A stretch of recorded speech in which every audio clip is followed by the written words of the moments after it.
अधिकांश स्थानीय सरकारको बजेट कसरी बन्छ भन्दाखेरि सङ्घीय सरकारबाट आएको अनुदानले नै निर्धारण गर्छ। अझै पनि 80% भन्दा बढी स्थानीय सरकारको बजेट चाहिँ सङ्घीय सरकारको अनुदानमा निर्भर हुन्छ।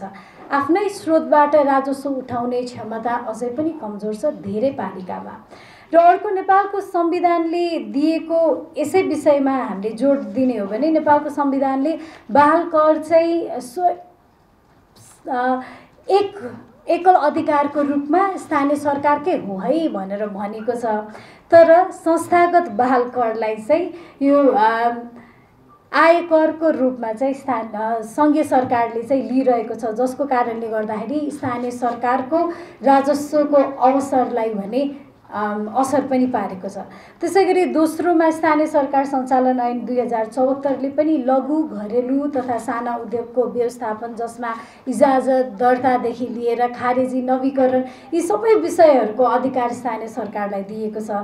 तर स्थानीय सरकारले पूर्ण रूपमा भने यसलाई कार्यान्वयन गर्ने अधिकार भए तापनि सङ्घमा नै जोडिएको छ। र अर्को भनेको स्थानीय तहको एकल अधिकारका रूपमा घर जग्गा, धनी पूर्जा वितरणको अधिकारको पनि रहेको छ, जसलाई सङ्घ सरकारले प्रयोग गर्ने कार्यक्रमहरू अझै पनि आइरहेको छ। त्यो आफैमा पनि विडम्बना हो।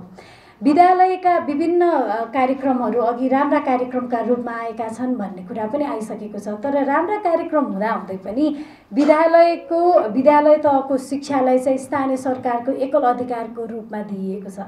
विद्यालयको प्रोत्साहन कार्यक्रमहरू, विद्यालयमा गाभ्ने नीति, त्यसै गरी शिक्षक ब्याङ्कको स्थापना गर्ने, स्वयंसेवकको परिचालन गर्ने जस्ता कार्यक्रमहरू अहिले चाहिँ स्थानीय सरकारको मातहतमा सञ्चालन गर्नुपर्नेलाई सङ्घीय सरकारले भने सञ्चालन गर्ने नीति ल्याएको छ, जुन चाहिँ रिभाइज गर्नुपर्छ, यसलाई सोच्नुपर्छ जस्तो लाग्छ।